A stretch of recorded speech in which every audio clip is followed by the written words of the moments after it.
CAG report खोलिला दुर्नीति गुमर गत सरकार सत खोली कालिया योजन होईछि हेराफेरी अयोग्य हिताधिकारी को दिया जाइथिला टंका बिना टेंडर रे कोटिए टंकार कार्य दी जाइथिला कालिया टंका पोर्टल पई एक निर्दिष्ट कंपनी को अनुकंपा पूर्व सरकार 2 वर्ष पर भी कालिया स्कॉलर आरंभ कर नथिले कालिया टंका नारे नहीं 1,28,000 कांपा फंड रे भी जंगल विभाग अनियमितता गुमर खोली केंद्र अनुदान रे योजना रही राज्य जंगल विभाग दुर्नीति जंगल विभाग रे 58 कोटी ऊर्ध्व टंका कांपा योजना रे विनियोग हेले भी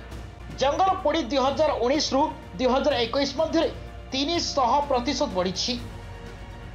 केंद्र निर्देश रे 9 वर्ष पर कांपा कमिटी गठन होती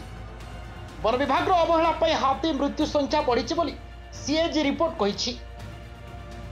ट्रैप कैमेरा लगी नहीं विभिन्न समय कांपा अनुदान और कालिया योजना रे दुर्नीति कथा उठिता बेले एबे सीएजी रिपोर्ट पर राज्य रे पूर्व सरकार रे होइतिबा दुर्नीतिर संपूर्ण तथ्य सामना को आसीछि।